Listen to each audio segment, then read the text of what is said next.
Welcome back to Right of Way, a podcast about energy policy, energy politics, and above all, the ongoing permitting reform negotiations. I'm Thomas Hockman, Director of Energy and Infrastructure Policy at the Foundation for American Innovation, and I'm joined by Pavan Venkatakrishnan, a policy advisor here at FAI. Today, we're bringing you something a little bit different. Earlier this month, FAI co-hosted the Energy Imperative Summit, where, as you might imagine, many of the summit's panels were dedicated to discussing permitting reform, with a number of great speakers from Congress, industry, and beyond. Perhaps no current or former elected official, though, has more experience with the politics and policies of permitting reform than former Senator Joe Manchin. He introduced to our knowledge the first ever permitting certainty bill, a move that came in response to the Obama administration pulling a permit for a West Virginia coal mine. He's watched from his vantage point as the Senate's most moderate Democrat, and then eventually as an independent, as energy production has become increasingly politicized. And of course, he introduced the Energy Permitting Reform Act of 2024, a sweeping permitting reform bill that passed easily out of committee before dying on the Senate calendar at the end of last Congress. Pavan and I were lucky enough to speak with the former senator at the summit, and we discussed all these things and more, including what he's looking for out of the current negotiations. We're sharing the audio here. We hope you enjoy. Good morning. We filled in a bit. This morning, I think people were having a hard time braving the rain and the early wake up. But I know there are lots of people who are thrilled to hear you speak. So thanks for being here. Sure. Good to be here. You said two great speakers with you, and Scott and Alan, and they're good people. They know what to do, and they're going to get it done, I believe. Totally. So you recently left a big job, as some people in the audience might have heard. You've been traveling the country, retailing a number of the lessons you learned during your time in office. So first, how's retirement from public life treating you from public office? And next up, would you recommend your old job to a friend or not?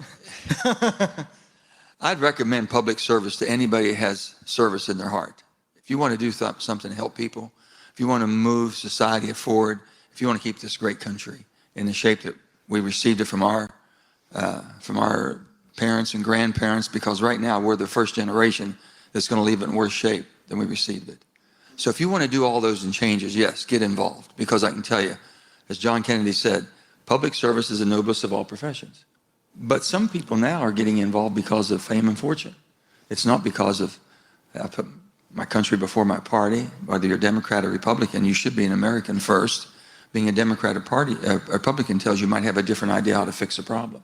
Mm-hmm. And right now they can't even agree on what the problem is. So they're all against each other, and they got guilt. It's a horrible situation. So for that reason there, you have to have a resolution as far as a commitment that you're not going to get caught into that.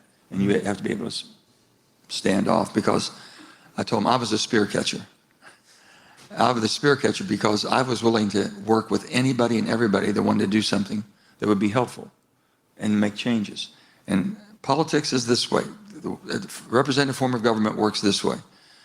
I go and I see a basketball game. I like to see a big, long three-pointer win the game. But I'll take some foul shots and win the game. I go to a football game. I want to see a Hail Mary win the game. It's exciting. But I'll take some first downs.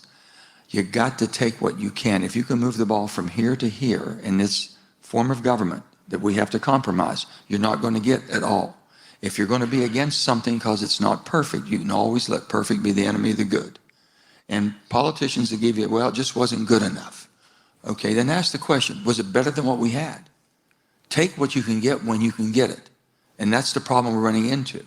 And they're using that as a crux right now and coming back and says, well, it just didn't do exactly what we wanted.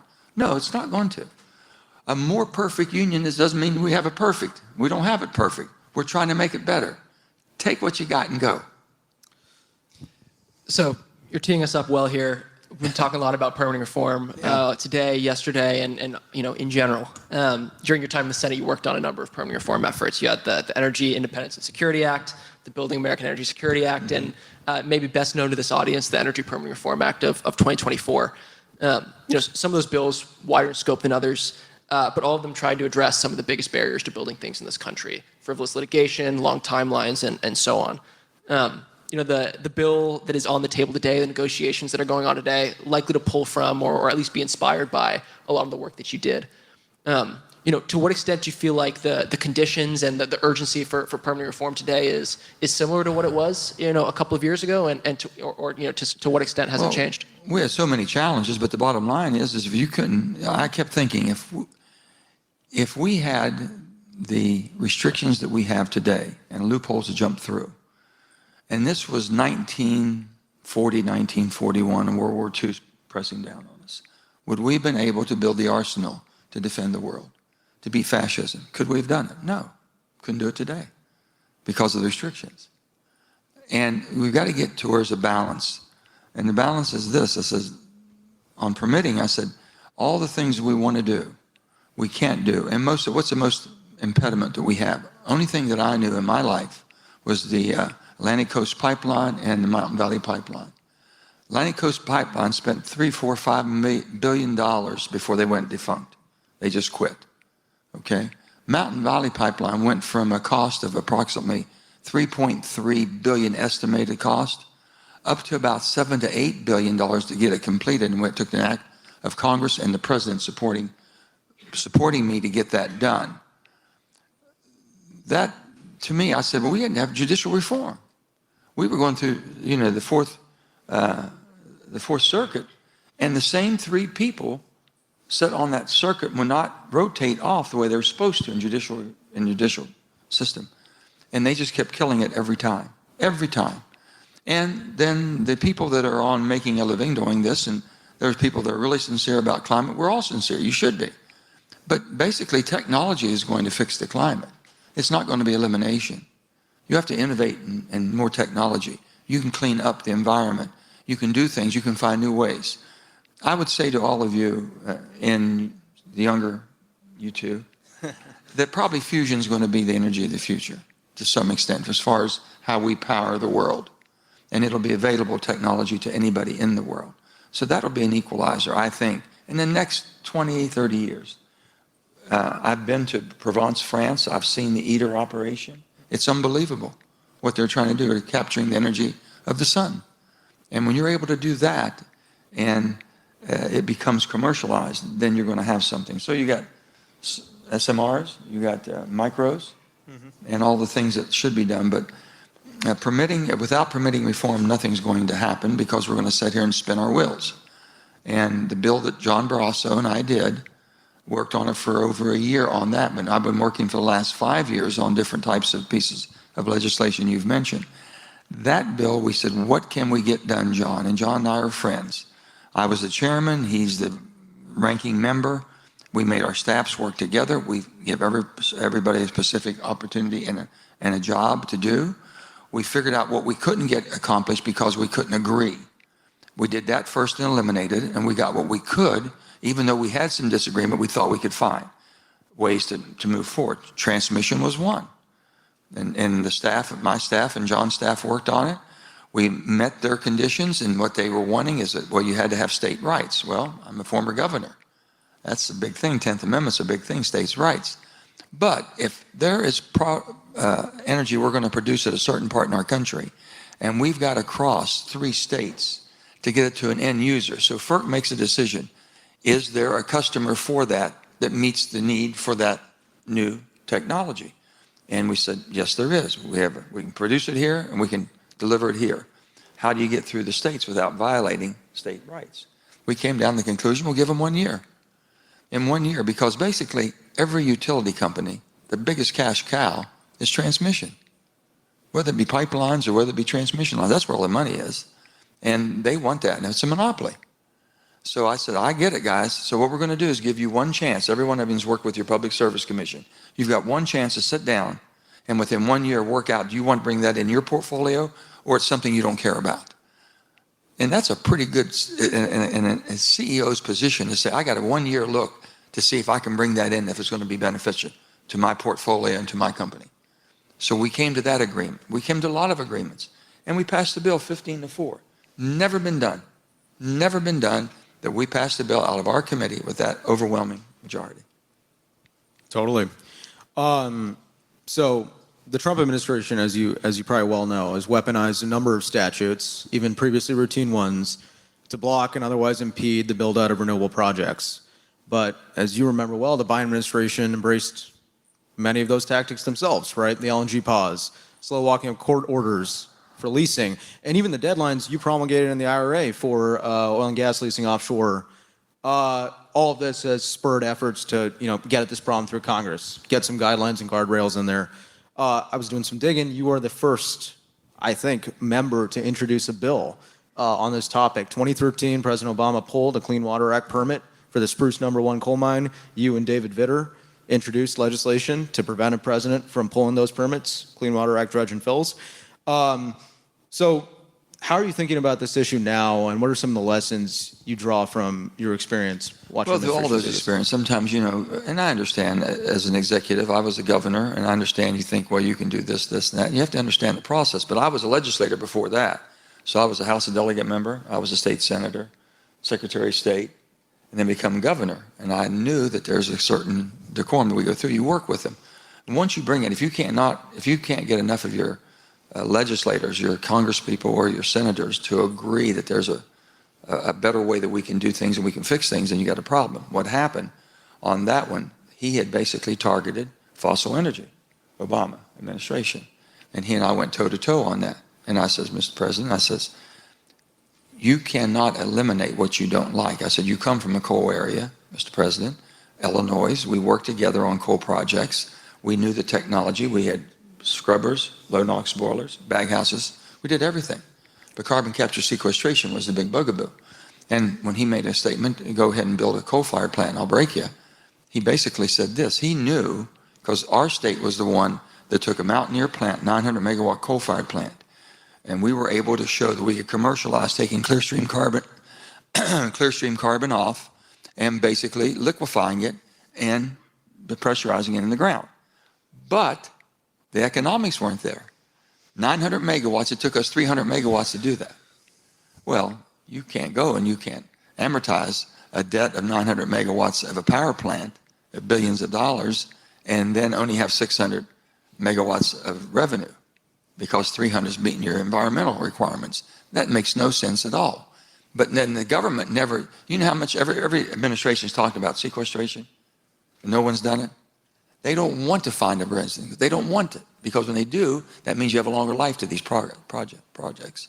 So right now, the administration, the Trump administration, thinks that coal is going to be revitalized. No one's going to build a new coal-fired plant because it doesn't have a long life. There's other cheaper ways to heat water and make steam to run turbines. And they're going to be going in that direction. You're not going to go back. And you don't, natural gas is a tremendous transition fuel. Nuclear's coming. Everyone's waiting for that. But guys, the big thing was this. You want to know how the IRA came about? After I was the one vote that would not vote for the BBB, the Build Back Better bill of the Biden administration, because it was so expensive and so far-reaching. It would have changed the social support systems in our country would have gotten so dominant to where it would have been overwhelming. There'd been a $10 trillion bill if it was a dollar. I just couldn't get there after 8 months. So when I said I can't get there and they dropped the bill, everyone got very upset. 3 months went by and the Ukraine war started. The Ukraine war started over one thing, energy. You have Putin, basically weaponized energy. Our allies were hurting. We're supposed to be there to help them, and we weren't able to do it because we weren't producing what we should. Because they shut down all the permits. You couldn't get a permit for nothing. You couldn't get a lease. You couldn't get anything on BLM lands or offshore. So I told Schumer, you got an energy problem. He said, well, you're chairman. You ought to write something. I said, Chuck, I just went through 8 months of hell. I'm not going to go back and jump in the fire again on this because if it doesn't come out right. So I didn't say a word to anybody. I don't think no one knew that we were writing a bill. And I took my committee and I said, we're going to do something here. We're going to see if we can put a piece of legislation that gives us superiority in producing energy this country needs today and be able to invest in energy we want for tomorrow. That's all. And we took proven technology. We didn't take pie in the sky, any hypothesis. We just says, give us things that have already been proven under commercial load that works. So we looked at, of course, you have wind and solar, and then we looked at geothermal, and then we looked at nukes, and then we looked at hydrogen, and we did everything that we could that we knew we could mature further with more technology and bring it in line to be competitive. So that's what we did. We did it because of that, and also we had to do one more thing because I knew where they would come at us. they would say, sure, I'll agree to all that. And they would go back and not give any permits in any of this at all on BLM and that. Since our committee had jurisdiction over BLM and all the offshore waters, I said this, then there will not be any wind or solar built anywhere in BLM land in the country or offshore unless we're extracting the resources we have under it. That's the oil and gas. And that's how we did it and tied it together. And they couldn't separate those. Because you separate one, you kill the whole thing.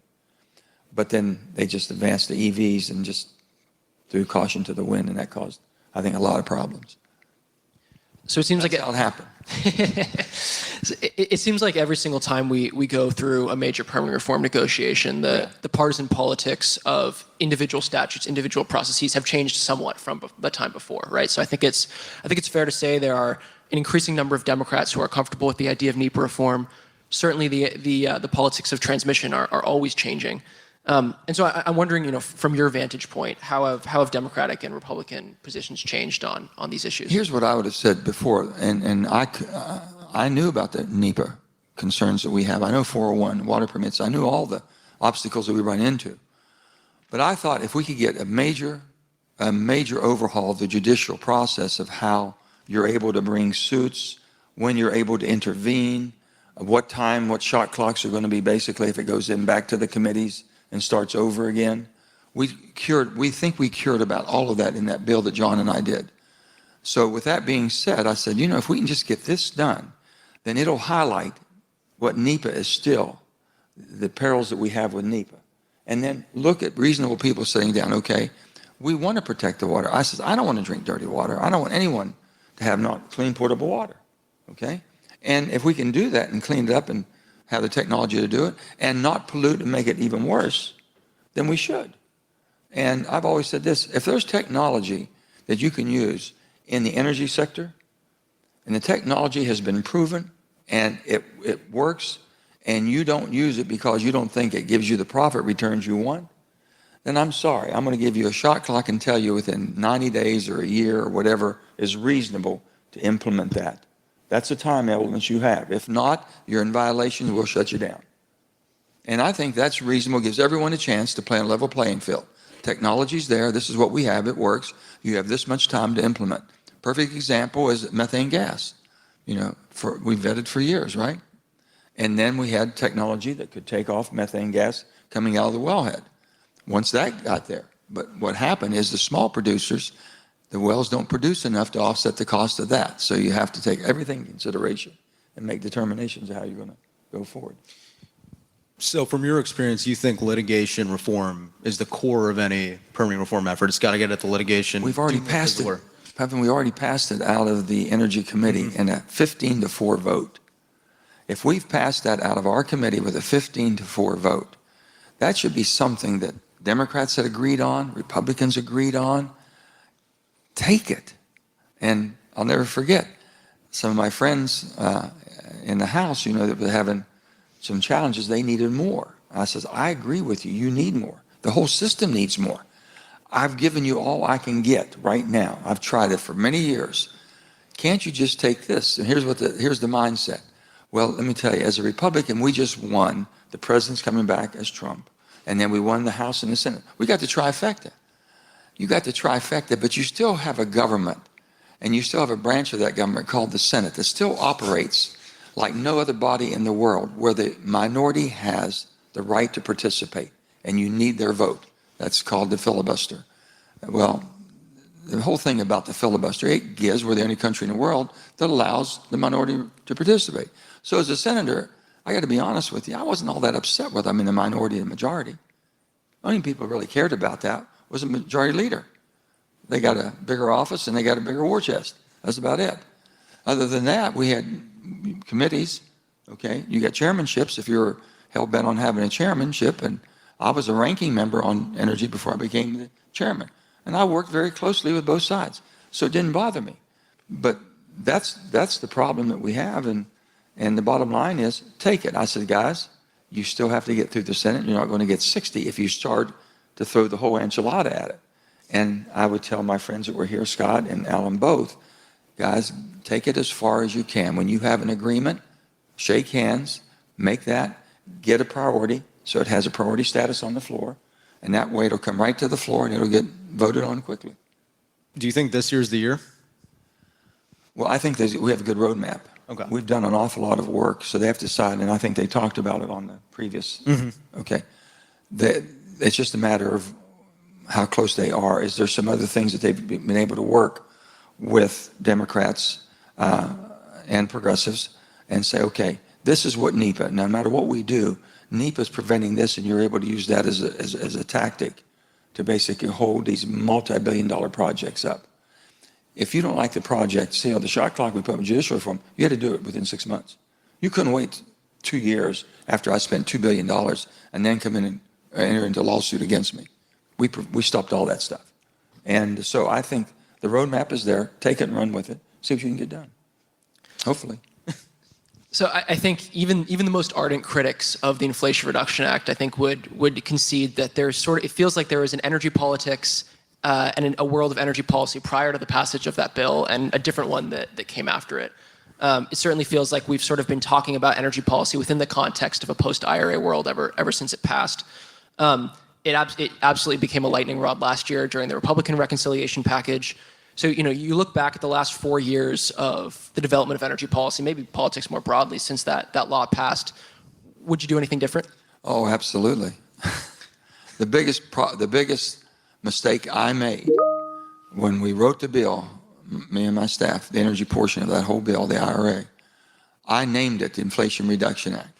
That was my biggest mistake. Got caught up in the moment, okay? Inflation was at 9% at the time the bill came, okay? Inflation was at 9%, gas was at $5, and Joe Biden's approval rating was in the 20s.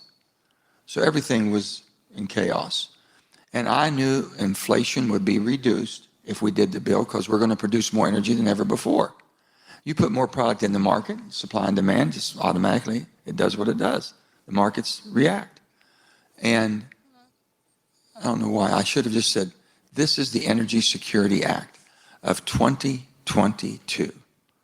That's what it is. That's exactly what it did. And from the minute we passed the bill, the day they passed the bill, they start talking, the President Biden and his staff, the greatest environmental bill. They never said anything about the greatest energy bill that we're passing because we produced more energy in 2023 than anybody in the world's ever produced. And the Democrats couldn't even speak about it. And I kept saying, we're producing more than ever. We were 4.7 billion barrels of oil. We were at 38 trillion cubic feet of gas. I mean, we did everything. That bill just was gushed. It made things happen. And so Joe Biden didn't talk about it. Kamala Harris didn't talk about it. 1 month before the election, then they tried to say, well, we're producing energy. Yeah, you're doing it reluctantly. You didn't want to do it. You were forced to do it because we needed the energy, and we started LNG. We had no LNG in 2016. Well, look where we are today in LNG, what we're doing, what we're supplying the rest of the world. And now if we can just supply America and we work the shipping thing out, then we'd be a lot better off. Totally. We were joking backstage that the Energy Security Act, or the ESA, would really throw off the environmentalists who are coming after the bill. You can imagine. I had the whole energy community pretty much all over the world after me. And then I had President Macron from France, and then Chairman Schulz from Germany. And they came to me one day. And I was in Paris, I think, for climate, and I was making a presentation. And like a Scud missile, they came to me. They were like a bandy rooster. They were just going at me.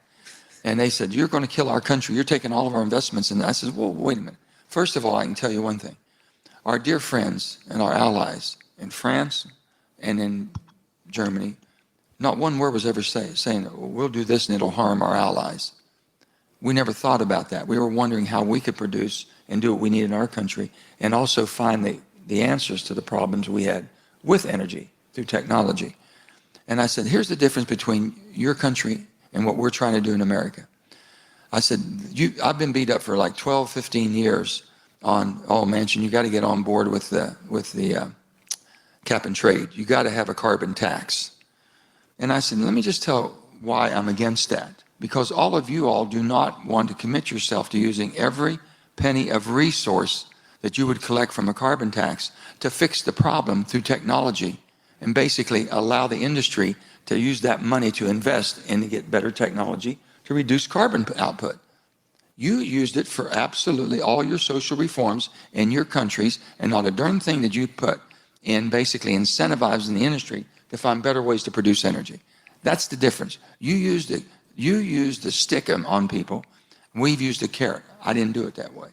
And I said, we're giving them incentives now, because that's exactly what did it, and that's why we had so much investment. Yep. I want to take us in a slightly different direction. You recently testified in front of the House on critical minerals, and one of your core messages was that permitting is important for minerals, but it's not enough. What else do you think we need to be doing? Well, permitting is important, because once you get that, you're going to have to process it. You're going to have to, refineries. You got to do all of this.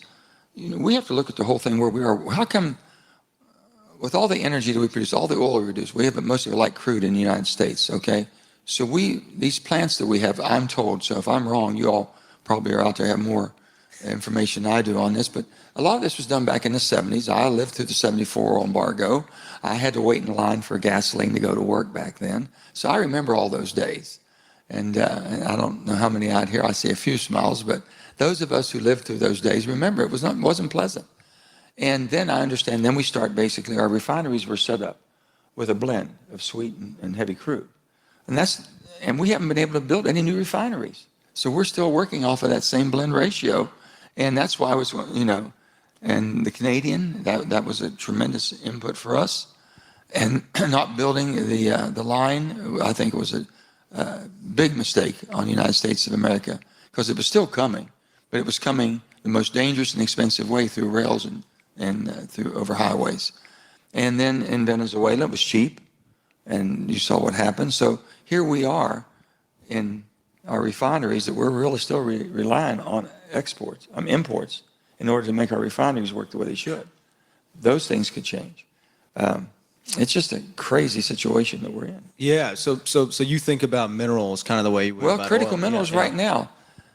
There's 4 building. Only thing I've said about tariffs and everything else. When I first got to the Senate, the first thing I learned in armed services was we have 4 countries of concern we can never depend on: China, Russia, North Korea, and Iran. Those countries are never going to have our back. Anything that you're depending on coming from those 4 countries are never going to be relied upon to the point where you should depend on it. Well, look what we did. Our enriched uranium comes from Russia. Yep. Okay? Look at all of our other stock feeds.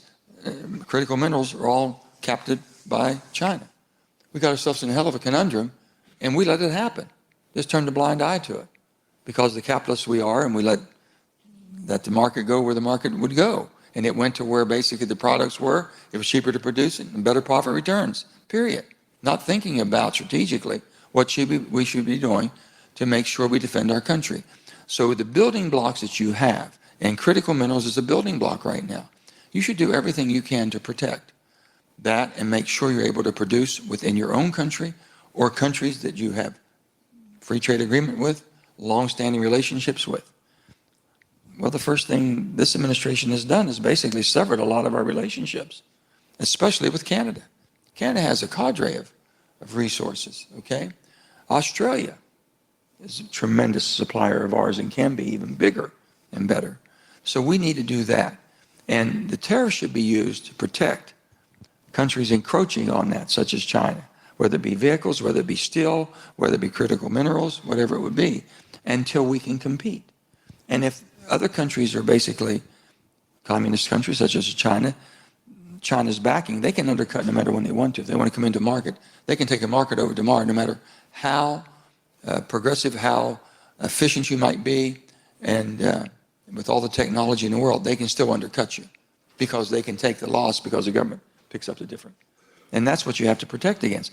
That's the proper purpose of tariffs, not just to beat people over the head with and think, well, you're not my friend anymore, so I'm going to charge you 50% today. So you've talked about trade instruments here. We were talking about incentives and financing with the Inflation Reduction Act before. At the same time, you were talking about how you looked at BBB and you said, look, this is too much. And so I think a lot of folks are thinking about what is the right role for industrial policy right Well, now. let me just tell you this, as far as on the finances, I don't know how we as a society are not talking about the finances of our country. I don't know how anybody, whether your age, your generation, my generation, no one's asking questions to the people that want to serve in government. No one's asking a presidential, what are you going to do about the debt? I'll give you an example. When Ross Perot got into it and thought, this is horrible, we were $2 or $3 trillion of debt to GDP. And he thought that was a horrible situation. We can do better than that. And remember, he made a heck of a run, made a lot of noise about that. Then in 1997, you had John Kasich, Republican from Ohio, Ways and Means Chairman, with Erskine Bowles, with President Clinton. They put a tax policy together that started immediately putting balanced budgets and surpluses. We'd have been debt-free as a nation in 2006 if we'd have proceeded. What happened? 9/11.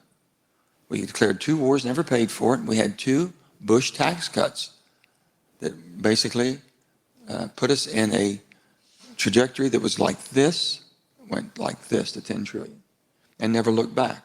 And both sides are blamed. Both sides are to blame. Democrats, Republicans have both added on debt. When I got to the Senate, it was $13 trillion of debt.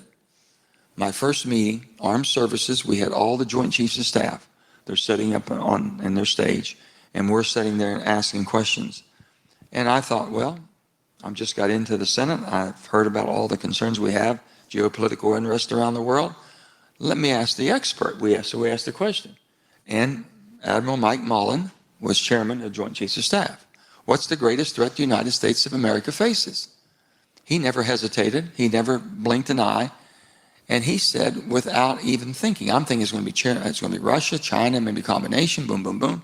He said, listen, all of us in this room today, there's never going to be another military might that will overtake us. There's never going to be in our lifetime another military might of another country that will overtake us militarily. But they won't have to. We'll take ourselves down first. The weight of the debt and the interest on the debt and the pushback from the people, because the pressure will be put on your citizens with the debt that you're carrying, will put the pressure to bring us down. And it's brought down every dynasty, every regime. It brought down the Roman Empire. It's brought down everything in history. Everyone has fallen, including the British Empire. They've all fallen because of debt.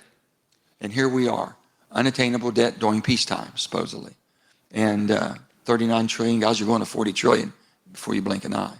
It's not sustainable, and we will hit the wall, and we'll hit it hard when we do hit it. If we think 208 and 209 was a wake-up call, this one's going to hit you with the ball bat. Totally. Does that make you feel good? Oh, it makes me feel great.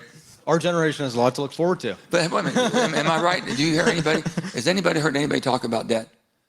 No one cares about it. No one cares about it. They just think it's all funny money. You know why? We had 0% interest for so long.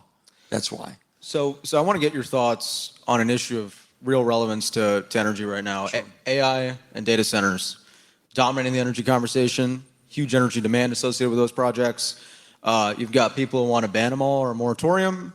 You've got people who think that we should have permissionless development. Just go ahead and build them all. So where are you on that spectrum? And are you optimistic about the potential data centers can have for driving reindustrialization or lowering prices, et cetera? Well, let me talk about the hyperscalers, all the big boys that you know about in hyperscaling, the people that want all this, okay, the Metas of the world and the Amazons of the world. They all first came out and said, we want to be hooked to the grid. Well, the grid can't handle it. The grid doesn't have the capacity for what you want, okay? But at first they did. A lot of Virginia, Loudoun County here, close, they're hooked to the grid. People are competing. Higher prices are going up. Fastest rising cost necessity in a household is energy. It's going up faster than about any other thing they're doing. Food prices are rising, of course, and gas now, I mean, it's up and down with the oil prices and all that. But this is something that hasn't dipped at all. It's the line on energy in your home is just unbelievable. So there's not a place that I know in America today that's being, come on, build it here, we want you. Okay, nobody. They're pushing back because in their mind, they're competing. They're direct competition with hyperscalers, these billionaires and all these billion companies, trading companies, that basically they can't compete. They don't think they're in the same league. but yet they're all fighting for the same amount of energy. So then we finally got a year ago, and I think President Trump even came out in one of his State of the Union, first one, about it'll be direct source. So where now they're going to be responsible. So the only thing I've been telling the people I know and the friends I have in that industry, I said, why don't you all think of it this way? Most of it's being done with natural gas because it's plentiful and it's affordable and it's a transition. They all would like to get to SMRs eventually or get to micros or whatever in the nuclear range. That's going to be a little while. They want to get in right now, and they've got to. And we've got to win this AI race. So I've said this. If you have projected you need a 300 megawatt coal gasification plant, then I'm not coal gasification, combined cycle, natural gas combined cycle. You're going to build it, 300 megawatts. I said, why don't you build 20% capacity into that? Build 360 or 400 megawatts. Go into the community and say, this is what we're going to do. We're going to build our own source with the best technology as far as emissions and environment, and that's going to be combined cycle. And we're going to also build capacity to where we're going to net meter back into the system to support the system at no greater than 5 cents a kilowatt hour. Put a cap at 5 cents a kilowatt hour. Then you're coming in, you're giving me reliability, you're giving me the lowest prices, you're going to give me something that's going to support my way of life. I don't have to compete with you now. Now you're helping me. And you're going to do that. And on top of that, my backup power is going to be of clean technology. Now, I know there's a lot of battery storages coming out, a lot of different things of this sort that's going to be happening that can give them the storage. What people are upset about now, they got a combined cycle here, and they have a diesel generator back here. And they're all upset about that, even though it might not run 2 months a year or 1 month a year, okay? They're still all bent up out of shape. So they're going to have to figure that one out and work it out. But if they can't come in and show me, I'm not competing with you. In fact, I'm going to give you reliability factor that you don't have now. And I think that would be more of a way for us to break into these markets. But the water, you're competing for water. So you better go where we have plentiful water. Now what I'm doing, I'm giving an advertisement for West Virginia because we've got it all. We've got oceans of water under us. We have oceans of gas under our feet. We have all of that. But I don't have one community that's not fighting them right now. Mm-hmm. Not one. Yeah, I mean, so I was in Tucker County, West Virginia, not so long ago, and they've got those no power plant, no data center signs, right? And Pav and I have been talking about this a lot. We've been wondering to what extent is the backlash to data centers representative of a broader backlash to building things more broadly, versus to what extent is this a backlash to this technology in particular? And I'm kind of curious what you see. I don't think it's a technology at all. I just think basically it's just a straight, my backyard, my costs are high, and I don't see me benefiting from you coming here. That's about it in a nutshell. They don't see much benefit. They don't see long-term job opportunities. Tax bases, a lot of the states now are trying to keep, they see that's a new industry, so they're trying to keep a lot of this. In West Virginia, I think they made a big mistake because the governor and the legislature approved where the tax revenues come into the state first, and they were going to divide a little bit up. That's not the way it works. Every county has a tax base. And if you're in that county, then you're going to basically be responsible for that. And you're going to pay a commercial to the state to a certain extent, but not the majority. And that's what they're fighting right now. But that one up there, all they had to do, and I've talked to both sides, and I said, why don't you all sit down? First of all, you have Mount Storm Power Plant, 1,600 megawatt coal-fired. That plant's going to be converted to natural gas plant, 1,600 megawatts. It's going to be big. And when they do that, why don't you tie into that power stream? Build the data center close to the power plant. It's an industrial site. Clear up that. I said, you guys just went, throw it out there, and they thought the people were going to embrace it, and they're not. And now you got a head of steam. So for them to correct that, they're going to have to sit down with the reasonable people that are opposing it because they thought it was going to be in an area of the state they didn't want, and it was going to be basically competing for the power, and they're not going to do either one of those if they change the site and tie into the existing plant. So the hyperscalers got to build in almost heaven. That's what they got to do. If they do it right. So to close here, what's a thing that people are getting wrong or are missing about energy policy? Could be 30,000 foot level, could be conceptual, could be super niche. What are they missing? We don't do a good job of explaining history to people about basically energy. Every war has been fought over energy. Every developed nation, every superpower has had affordable, dependable, reliable energy. It's all around energy. If you don't have access to energy, you're in trouble. You're not going to live a good life. You're not going to have a quality of an economy that has any type of growth potential to it. When I first went to India, one of my first trips as a senator, and I went out into the Netherlands, if you will, out into the rural areas. All I saw was families, mostly women and children, picking up animal waste. And they were putting it and basically drying it in the sun to create energy at night to either heat their home or basically cook their food on. I'm thinking, if they're able to have energy, you think they're going to care what's coming out of a smokestack or anything else of what they've had to do to get energy so far? So I've looked at all of that and I said, you know what? The difference is this. We have gone through all those iterations a century or more ago. We can help them benefit from all the growing pains we had. But you have a lot of these countries right now that are putting first-generation coal plants. My gosh, we've moved on from that. And we should be sharing that around the world of what we can do and how. You're not going to tell a person in a sovereign country, you can't use the energy you have laying in your backyard. You can't tell them that. You can show them how to use it better. That's what you can do. And if they know you're a good steward and good leader and you've done this and that, they'll pay attention to that. So when India is expanding their coal-fired plants, they should be doing it with scrubbers. They should be doing it with low NOx boilers. They should be doing it with bag houses. They should be using all the technology that we've gone through over the last 40 years to get to. I don't know if we're, and with that, if they'll do that, then we'll give them access in trading into our market. That's the caveat of the whole trade policies that we have, the greatest consuming market in the world. So we just have to be a little smarter in what we're doing and how we get people to do that. But if you don't have access to energy, we're not teaching it in schools. I can go into schools and talk to kids. I says, what do you think caused this war over here?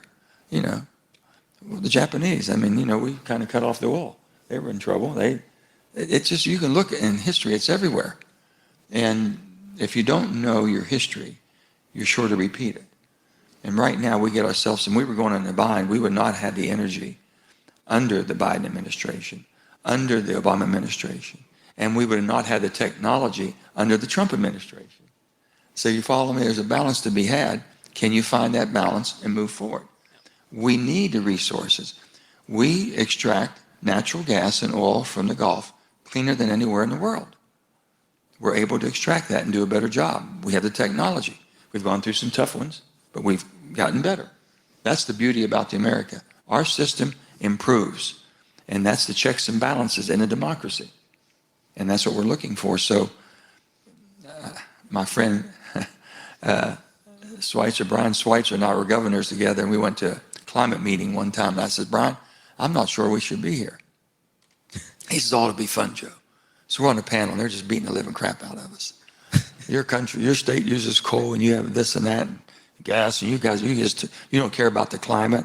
I said, wait a minute, I don't want to breathe dirty air. I don't want to drink dirty water. I'm same as you. I said, we want clean, but I also want to work. That's part of my environment. If I'm not working, hell, I'm dead anyway. So can't we just work this out? And it just kept getting more ranker and ranker. And finally, Brian Schweitzer, if you have to know Brian, he looked at the guys and he looked at the audience, he says, listen, unless you're naked eating nuts living in a tree, by God, you use energy. Get over it, would you? And I said, Brian, time to go. Time to go, Brian. That's how we ended it. I think that is the perfect way to end this panel. Senator Manchin, thank you so much. Thank you all. Appreciate it.